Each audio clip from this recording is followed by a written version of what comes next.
Defcon in the long run is just all about keeping it real to the core.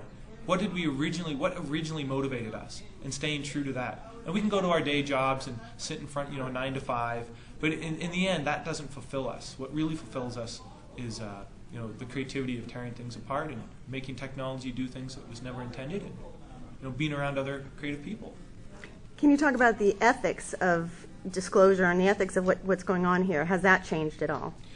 The ethics, I think, have always been pretty much consistent. People that are going to behave ethically and responsibly, it doesn't matter what label you stick on them, they're going to still behave ethically. I think what's happened, though, is a legal framework has grown up around them. I mean, when I started, I think there's one law against computer crime. There was no laws. There was no federal sentencing guidelines. There was none of this. And now you can almost get in more trouble breaking into a computer than you can running over somebody drunk. I mean, it's pretty lopsided. It's pretty weird. So I think what's happened is the pressure from the legal side, the DMCA, is intimidating people. It's forcing some people to not disclose publicly their findings. And it's stifling the creativity of this group.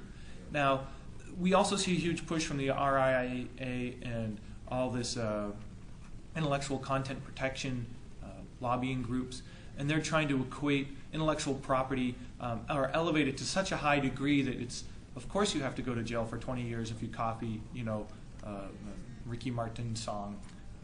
That, of course, you think wrong if you don't believe you should go to jail for copying somebody's music. And I don't believe that, I don't believe that intellectual property is have a higher social importance than the ability to create and invent new technologies based on old technologies. I mean, we got here today by building and standing on the shoulders of giants. And if you're going to start putting licensing agreements to prevent you from standing on giants' shoulders, we're going to be a bunch of midgets pretty soon. And I'm all against stifling and slowing down the creativity. What would you call it? Almost like a curve. The more people we get together at DEF CON, the more energy we create. The more energy, the more people innovate and get excited about what they're doing.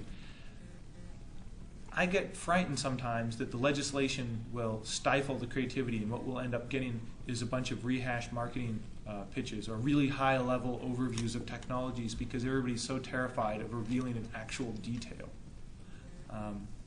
We saw a little bit of this with the MIT students talking about the Boston Mass Transit Authority. They got an injunction against these guys talking about fundamental problems in the technology. Over in the Netherlands, in the UK, the same exact technology has been broken a year ago. And they've already had their debates. They've already spent a year talking about this stuff.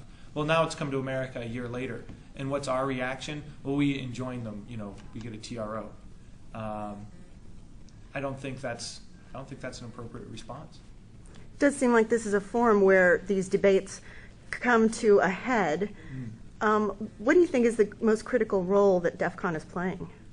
I've always tried to make this be a neutral ground. I've always, from the very first DEF CON, I've invited feds and lawyers and hackers and freakers and artists, and the whole idea was to try to create a neutral ground where everybody can just relate to each other and get their perspectives out there. Nobody's better than anybody else. We try to squash any kind of elitism. If anybody's got an ego, we try to steer clear. We don't want to put them on a stage. We want to make this be a very, flat, easy to access